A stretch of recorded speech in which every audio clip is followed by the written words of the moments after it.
우리 2월 달에 기도 11조를 일단 할 수 있어서 너무나 감사하고, 또 이렇게 믿음의 사람들이 2월 달을 열면서 기도하며 한 달을 시작할 수 있어서 너무나 감사합니다. 우리 2월 기도 11조 주제, 코로나를 넘어서서 스마트한 온택트 선교로 나가라. 이 코로나 덕분에 아주 이름도 계속 어려워지고 있습니다. 예, 온택트, 컨택트 이런 대면 비대면 새로운 용어들이 많이 나타나는데, 우리가 코로나가 왔음에도 불구하고 우리에게 맡기신 전하는 사역과 앓는 자를 고치는 사역에는 변함이 없습니다. 방식은 달라지지만 그 길을 가야 되고, 우리가 이런 어려움들이 있다고 해서 복음을 전하는 일이나 국내 우리가 돕는 많은 사람들을 돕는 일이나 세계를 선교하는 일이나 중단될 수 없고, 중단한다면 교회가 더 이상 의미가 없겠죠. 그래서 우리는 이 시대 가운데 가장 어렵고 힘든 순간에도 코로나를 넘어서서 정말 어떻게 하면 이 시대 속에서 우리에게 맡기신 사명들을 감당해낼 수 있을까를 주제를 가지고 이 기도의 11절을 시작하고, 이것이 우리의 삶에 또 어떤 은혜와 영향을 줄 것인가를 함께 나누면서 기도 제목으로 삼으려고 합니다. 오늘 첫날 말씀의 제목은 우리가 머물러야 할 곳은 아버지 집입니다 라는 제목으로 말씀의 연애 나누도록 하겠습니다. 사람은 자기가 있어야 할 곳에 있어야 되겠죠. 물고기가 물속에 있어야 하는 것처럼 사람도 자기가 있어야 할 곳이 있습니다. 있어야 할 곳을 모르게 되면, 그 자리를 벗어나게 되면 사고가 나고 불행해져요. 어린아이가 있어야 될 부모의 곁을 떠나게 되면 사고가 나고 불행이 찾아오게 되는 것입니다. 하나님은 세상을 만드시고 사람을 만드셨죠. 사람에게 가장 적합한 세상을 먼저 만들어 놓으시고 사람을 창조하셨는데, 하나님의 형상을 따라 만들어 주셨습니다. 그러니까 우리 인간이라는 사람들이 원래 하나님을 닮은 사람, 그래서 주일에도 말씀드렸지만, 그래서 사랑이 많고 사랑 덩어리이신 하나님을 닮았고 지혜롭고 은혜스러운 존재, 하나님의 형상대로 만들어졌으니까, 하나님과 같은 본질적 존재로 만들어졌으니까. 근데 이 아담과 하와는 그 하나님께서 만들어주신 그 곳을 떠나서 하나님 앞에 자리를 박차고 일어나서 자유를 부르짖으며 그 자리를 떠나게 됩니다. 그리고 나서 인간의 모습들은 하나님의 형상이 아니라 마귀의 모습을 닮아가게 되는 거죠. 순종해야 될 위치를 이탈해서 하나님의 반역의 자리로 나가게 됩니다. 요즘 시대를 반역의 시대, 반항의 시대라고 부르는데, 이 모든 것은 바로 여기서부터 기인한다고 볼 수가 있습니다. 여러분이 아는 것처럼 모든 인생의 불행이 하나님의 곁을 떠난 인간으로부터 시작됐죠. 남자의 고통, 여자의 고통, 가정의 아픔, 사회의 아픔, 민족과 민족의 갈등, 다 하나님의 곁을 떠나면서 모든 고통과 아픔이 시작됐고, 인간의 죽음, 병들고 늙고 죽게 되는 모든 고통조차도 하나님의 품을 떠나면서부터 시작된 겁니다. 근데 이 인간이 살아오는 과정을 통해서 이런 인간이 느끼는 불행 극복하기 위해 부단히 애를 썼고, 늘 역사 속에서 자유를 외쳤습니다. 특별히 프랑스에서 시작했던 르네상스를 통해서 인간의 자유, 인간의 자유를 외치면서 산업을 발전시키고 과학을 발전시키는 일들을 시도해서 우리 스스로가 인간의 모든 불행의 이유를 다 없애고 정말 살기 좋은 땅, 유토피아 만들어 보자. 그래서 열심히 산업 과학을 발전시켰죠. 이 사상적으로는 공산주의 이론을 만들어서 누구는 잘 살고 누구는 못 살고 하는 거 말고 인간이 평등하게 잘 사는 나라를 한번 구현해 보자. 그리고 나섰습니다. 근데 이 산업과 발전, 수많은 발명품이 나오면서 그런 행복하고 편안한 세상이 올 것 같았는데, 그 과학의 놀라운 발전을 가지고 인간이 뭘 했다고요? 결국 고성능 무기를 만들게 되고 1차, 2차 세계대전을 통해 수많은 사람이 죽어가는 일들을 만들어내서 이 땅에 허무주의가 찾아오게 되는 겁니다. 인간이 얼마나 악한 존재인가를 알게 돼서 인간이 자유를 외치면서 정말 인간이 잘 사는 나라를 꿈꿨지만 그 자유를 통해 훨씬 더 불행한 나라를 만들고 만 것이죠. 우리가 잘 알듯이 공산주의 이론상으로 얼마나 좋습니까? 좀 잘 사는 사람이 자신의 가진 것을 나누어서 모두가 평등하게 잘 사는 나라를 만들어 보자. 근데 여러분, 실상이 어때요? 정말 평등하게 잘 삽니까? 이 공산주의 세상을 가지고 있는 최고 권력자들은 인민들과 함께 같이 가진 것을 나누면서 평등하게 살고 있습니까? 그게 인간의 죄성을 무시한 모습이라고 하는 거죠. 생각이 아무리 좋아도 그것을 만드는 사람들의 문제예요. 우리가 하나님의 곁에 있는 것, 그것이 하나님의 창조 목적이고 그렇게 살 때 가장 행복할 수 있는데 우리가 하나님의 곁을 떠나서 이탈하는 순간부터 인생의 모든 불행이 온다라고 하는 거죠. 우리가 그래서 하나님 곁에 아버지 집에 있는 것이 가장 큰 행복. 지금 이 시대가 참 너무너무 어려운 시대, 신앙생활하기 너무너무 어려운 시대를 살아가고 있어요. 정말 어떻게 보면 이렇게까지 우리 교회와 기독교가 어려움을 겪었을 때가 있는가? 과거에 차라리 가난하고 어려울 때, 핍박받던 때 훨씬 순수하고 성결한 모습으로 있을 수 있다고 생각하고, 당시만 하더라도 우리가 가진 것은 없었지만 많은 이웃 사람들에게 존경과 사랑을 받았던 때가 있었습니다. 지금은 큰 건물이 있고 많은 사람들이 모이고 있고 편리한 신앙생활을 하고 있지만 사람들이 등을 돌려버린 그런 시대를 살아가고 있죠.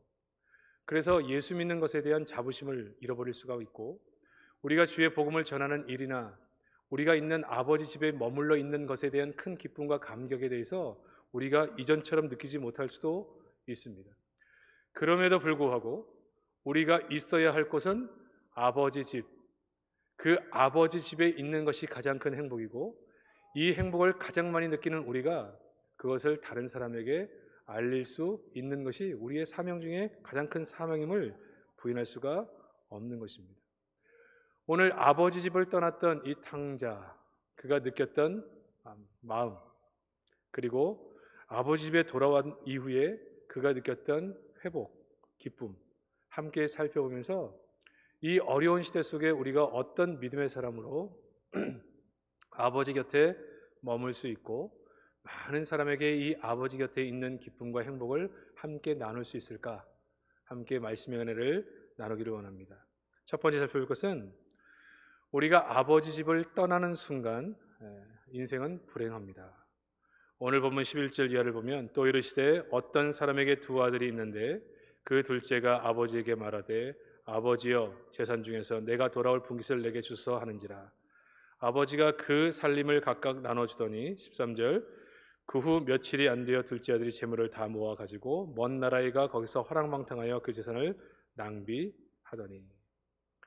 두 아들을 둔 아버지가 있었죠. 두 아들은 부자 아버지 덕분에 잘 먹고 잘 살았습니다. 아무런 불편 없이 풍요롭게 살았어요. 근데 딱 한 가지 불편한 게 있었는데 아버지 눈치 보느라 이게 다 아버지 것이니까 세상 즐거움을 자기가 자유롭게 누리지 못한다는 것입니다. 그래서 둘째 아들이 얘기하죠. 내게 분깃을 주세요. 나도 독립해서 한번 살아보겠습니다. 여기 아버지는 하나님을 의미하는 건 다 알겠고요. 이 집은 아버지 품이라고 볼 수 있습니다. 좀 더 협의적인 우리 눈으로 알 수 있는 것으로 말하자면 교회라고 볼 수도 있겠고요.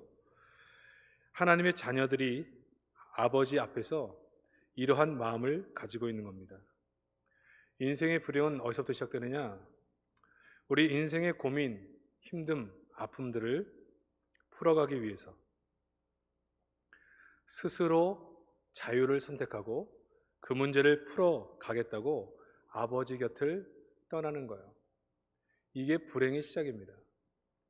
여러분, 우리 인생을 살다 보면 마음이 힘들 때가 있고 우리 인생을 살다 보면 경제적으로 너무나 힘들 때가 있습니다. 가족 간의 수많은 문제 가운데 있을 수 있죠. 근데 여러분, 이 문제 때문에 괴로워서 아버지의 곁을 떠나 스스로 문제를 해결하려고 할 때부터 우리 인간은 가장 큰 불행을 경험하게 되는 것입니다. 제가 어제도 말씀드렸지만 인생의 고통, 아픔은 하나님을 빼고는 해결할 수가 없어요.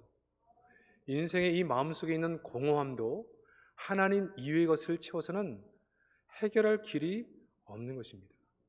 인간은 밥만 먹고 살 수 있는 존재가 절대 아니에요. 우리가 창조되기를 그렇게 만들어지지 않기 때문에 그렇습니다. 먹는 거 먹는데, 먹을 수는 있는데 마음이 지옥인데 어떻게 해요? 이 마음이 공허한데 어떻게 해요?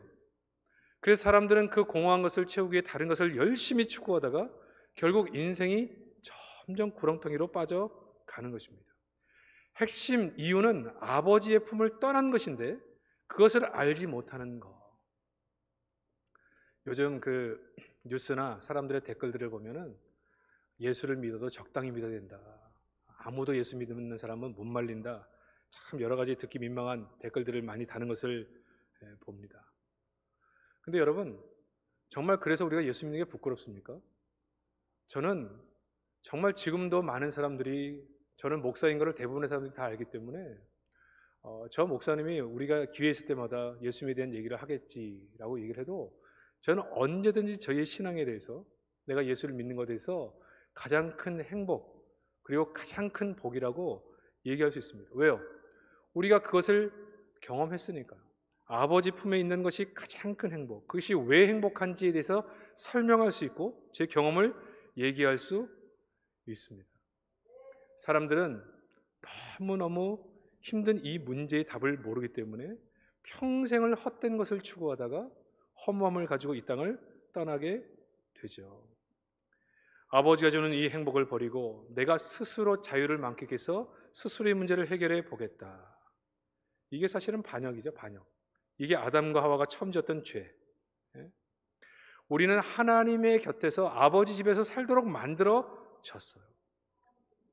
여러분, 우리가 이 시기에 우리가 이 기도 11조를 통해서 하나님께 나와서 기도하고 있지만 우리가 제일 먼저 생각해야 될 것은 뭐냐? 이 어려운 시대에 교회를 나올 수 없는, 대면의 예배를 드릴 수 없는 이 시기 속에 지금 우리의 곁을 떠나 있어서 예배 가운데 멀어져 있고 하나님 곁에서 멀어져 있는 우리 사랑하는 성도들을 먼저 생각해야 됩니다. 돌아와야 됩니다.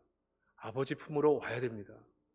여러분, 이 시간 우리가 먼저 기도해야 될 것은 뭐냐면 문제의 답이 밖에 있지 않아요. 아버지 안에 있습니다. 아버지 집에 들어오는 것만이 답이에요. 아버지 곁에 머무는 것이 답이에요.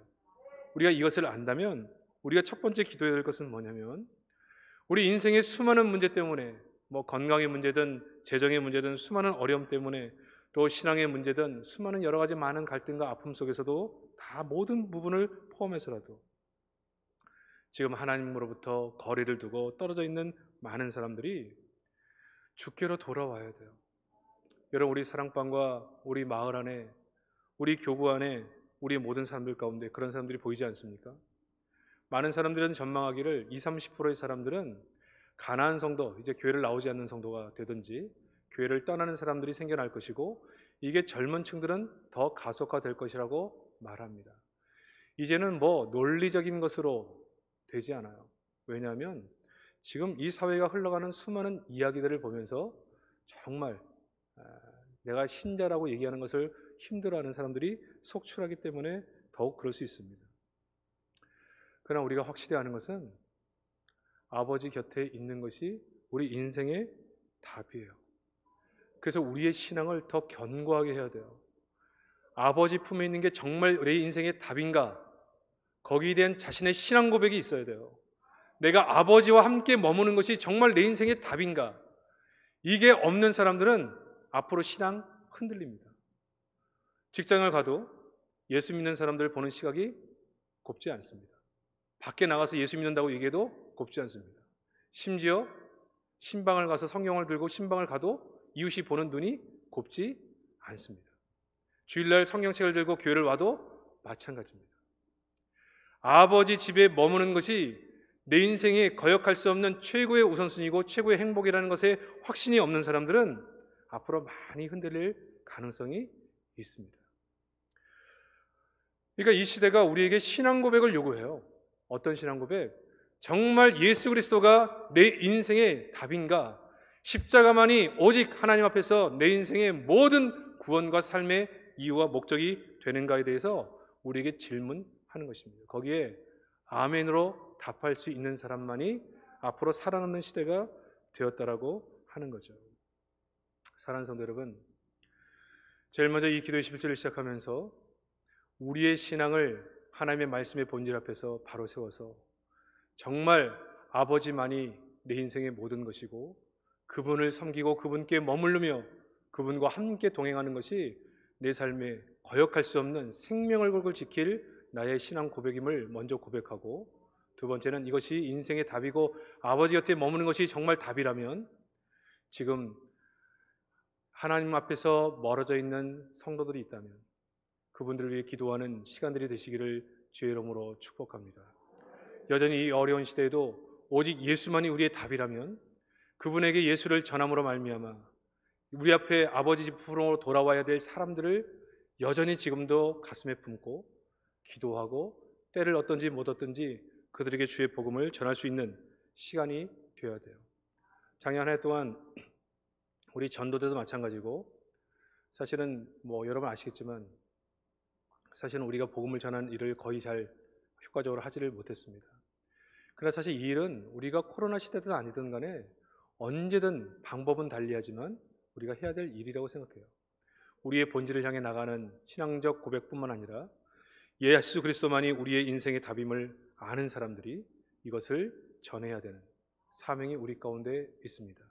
2월 달부터 우리가 이 문제를 위해서 늘 기도하면서 하나님께서 이 기회를 통해서도 늘 이런 신앙 고백이 우리에게 있는 그런 은혜를 주옵소서 기도하시는 은혜가 있기를 주의 이름으로 축복합니다. 두 번째는 하나님 없는 자유는 망합니다. 12절을 보세요. 그 둘째가 아버지께 말하되 아버지여 재산 중에서 내게 돌아올 분깃을 내게 주소서. 재산 받아 나갑니다. 그리고 뭐해요? 허랑방탕하게 살죠. 어린 아들에게 큰 재산이 생기니까 뭐 하겠습니까? 허랑방탕하게 사는 거예요. 어떤 사람들은 신앙생활을 하면, 교회 다니면 너무나 많은 자유를 잃어버린다고 생각하는 사람이 있습니다. 주일에도 시간을 내야 되고 공예배를 위해서 시간을 내야 되고 먹고 마시고 싶은 것 자유도 잃어버리게 되고, 그리고 하고 싶은 것, 우리가 맨날 배우는 게 그거 아니야. 예수 닮자. 이 분을 내는 것, 부정적으로 되는 것, 말하는 것, 우리의 행동, 태도, 모든 부분을 예수를 닮아가는 것 때문에 어디 가서 내가 마음대로 하기가 어려워요. 그러니까 여러분 직장생활하면서 예수 믿는다는 것을 얘기하지 않는 분들도 많습니다. 왜냐하면 손해보는 게 많아. 아이고 예수 믿는 사람이 왜 저래? 이런 얘기 들으면서 너무 손해를 보는 게 많으니까 차라리 모르는 게 나아. 싸울 때 싸우고 권리를 주장할 때 주장할 수 있으니까. 너무 많은 자유를 잃어버린다는 거예요. 근데 여러분 정말 예수 믿는 것이 우리의 자유를 잃어버리는 것입니까? 이 부분에 대해서 정말 심각하게 생각해 볼 필요가 있어요. 예수 안 믿고 자유롭게 사는 것이 정말 자유를 추구하는 것입니까? 저는 이 부분에 대해서 깊은 고민을 해봤는데 저는 거꾸로 생각해요. 자유를 구하기 위해 달려나간 이 둘째 아들은 실제로 자유롭지 않아요. 왜요? 받은 재산 가지고 허랑방탕에 살다가 다 잃어버리죠. 결국 어떤 사람이 종이 돼요. 그리고 결국 돼지치죠. 주업념이 묻죠. 정말 완벽한 자유, 그 아버지 품에서 많은 것을 누리며 풍요롭게 살았던 그 모든 자유를 다 상실해버리고 가난, 어려움, 고통, 근심, 걱정의 노예가 되어버립니다. 여러분, 우리가 마음대로 살면, 자유롭게 살면 정말 자유가 있습니까? 우리가 하고 싶은 거 다 누리고 살면, 뭔가에 매여서 우리가 추구하고 싶은 것을 다 추구하며 살면 정말 자유가 있습니까? 그렇지가 않아요. 더 구속이 되고 더 매여요. 이 공허한 마음을 달래기 위해 대체물을 집어넣으면서 뭔가에 중독이 되죠. 술에 중독이 되죠. 자유롭게 술 마실 자유가 있어 술 마셔요. 근데 실제로는 술의 노예가 돼요. 술을 안 마시면 살 수가 없어. 그게 노예 아닙니까? 정말 내가 뭔가를 즐겁게 하고 싶은 일들을 하지 않으면 견딜 수가 없는 거예요. 돈의 노예가 되든지 관계의 노예가 되든지 뭔가 노예가 돼서 더 큰 구속으로 들어가는 거예요. 근데 정말 예수 믿는다는 것, 우리가 아버지를 알고 아버지 품으로 돌아간다는 것은 뭐예요? 여러분 그 신명기 15장의 귀 뚫린 종의 비유를 통해서도 우리가 봤지만 주인이 너무너무 좋아. 주인과 함께 있는 게 너무 좋아. 주인은 모든 것을 가지신 분이야. 그래서 자유롭게 되던 그 해에 나는 나의 자유를 누리지 않고 오직 아버지 품에서 영원한 당신의 평생 종이 되겠다고 하면 귀에 구멍을 뚫어서 평생 종이 되게 하잖아요. 근데 왜 그 선택을 한다고요? 이 아버지 품에 있는 것이 내가 자유로 사는 것보다 훨씬 더 큰 행복과 우리의 안전과 우리의 모든 것을 제공할 것에 대한 확신이 있기 때문에 그 귀뚫린 종을 볼 때마다 수많은 사람들은 당신은 가장 큰 복을 받은 자라고 자유인들이 얘기했다고 그랬죠. 왜요? 자기 인생의 모든 보장을 이미 받은 사람이니까. 사실 이 시대가 예수 믿는 우리를 보고 안 믿는 사람들이 당신은 참 복 있는 사람입니다, 이렇게 얘기를 해줘야 되는데 지금 이 시대는 그런 모습으로 가고 있지를 않아요. 그러나 우리가 이 땅을 살아갈 때 그런 인생을 살아야 됩니다. 일부 부정적인 모습, 정말 전체를 생각하지 않는 모습 때문에 이런 어려움과 이런 평판을 듣는다 할지라도 예수를 제대로 믿고 제대로 방향으로 달려나가려고 하는 우리들은 아버지 품이 가장 좋은 곳인 줄 알아서 그 안에서 아버지께서 주시는 놀라운 은혜를 누릴 뿐 아니라 이 확신을 가지고 주와 함께 길 가는 것이 얼마나 즐겁고 행복한 것인가라 우리 삶에서 보일 뿐 아니라 그것을 함께 나눌 수 있어야 한다는 것입니다. 예배하는 것이, 기도하는 것이, 주의 말씀에 순종해 사는 것이, 사랑하며 사는 것이 얼마나 큰 행복인지, 날마다 예수를 닮아가는 것이 얼마나 큰 행복인지, 나를 하나님의 사람으로 세워가는 것이 얼마나 큰 기쁨인지 나눠야 돼요. 그리고 우리의 삶이, 정말 예수 믿는 우리의 삶이 그들에게 행복한 삶으로 비춰져야 돼요. 너무 고집스럽고 자기 주장만 하고 자기의 것만 얘기하는 그런 단체가 아니라 늘 하나님의 사랑 가운데 젖어 있고 사랑을 나눌 줄 알고 사랑이 많으신 이웃인데 그 이웃이 진짜 행복은 아버지 집에 있다고 얘기할 때 그 사람의 가슴속에 예수 그리스도에 대한 호기심과 그분께 나오는 은혜가 있는 것입니다. 여러분 잘 기억하시길 바랍니다. 앞으로 복음을 전하는 일은요, 이제 옛날처럼 밖에 나가서 예수 믿으시오, 예수 믿으면 천국, 불신 지옥, 그렇게 외쳐서 복음을 전할 수 있는 시대가 이제 점점 더 어려워지고 있습니다. 이제는 우리의 삶이 뒷받침되지 않으면 절대로 예수에 대한, 신앙에 대한 그런 호기심을 갖지 않는 시대가 된 것입니다. 오랫동안 나를 봐오고 내 인격과 내 삶을 보면서 저분이 참 귀하고 저분을 닮고 싶다라는 호기심을 가진 자에게 예수 그리스도가 전달돼야 결국 예수님을 믿는 시대인 것이지, 이제는 외친다고 해서 되는 것은 아니에요. 물론 외치는 사역도 앞으로 할 것입니다. 그럼에도 불구하고 하나님께서 이 시대를 통해 우리에게 하시는 말씀이 뭐냐면, 정말 아버지 품에 있는 진짜 행복과 그 다음에 아버지 품에 있는 자녀들이 어떤 모습인가에 대한 본질을 추구하게 하시고 그것을 통해 주의 복음이 전달되는 시대, 그 시대를 우리에게 열어주셨다는 거예요. 아버지 품으로 돌아가면 자기는 죄인이고 정말 아버지 앞에 면목이 없는 아들이었지만 돌아갈 때 그 아버지가 우리를 맞아주시고 송아지를 잡아 잔치하시고 그 안에 다시 아들의 신분을 받아 풍요로운 삶을 살아가는 이 모든 모습, 그러므로 우리의 모든 인생의 참 평안, 기쁨, 만족, 그리고 인생의 모든 문제를 해결할 수 있는 길이 아버지 안에 있다는 것. 하루하루를 살다가 그 주님과 동행하는 삶을 살다가 우리가 오늘 죽어도 천국 가는 그 확신을 가지고 사는 이 기쁨, 이 기쁨을 우리 하나님은 지금도 전하기를 원하시고 증인으로 살기를 원하십니다. 사랑하는 성도 여러분, 2월 기도 21절을 시작하면서 우리의 마음속에 다시 한번 우리에게 도전합니다.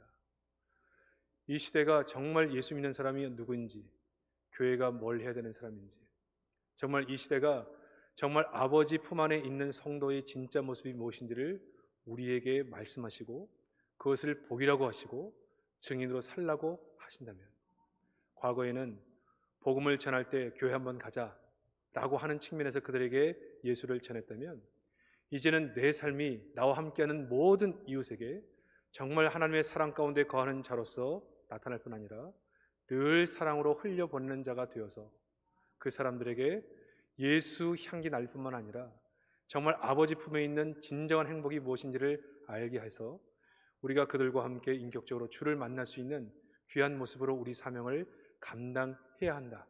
그런 사명을 가지고 기도해 주시길 바랍니다.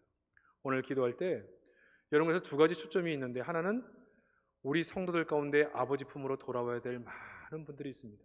여러분 그분들을 생각하는 분들을 위해 기도하셔야 되고, 또 하나는 이 시대에 우리에게 맡기신 이 사명을 감당할 수 있도록 정말 하나님과 동행하며 기쁨을 누리게 할 뿐만 아니라 이것을 잘 전할 수 있도록 도와주옵소서. 기도해 주시길 바랍니다.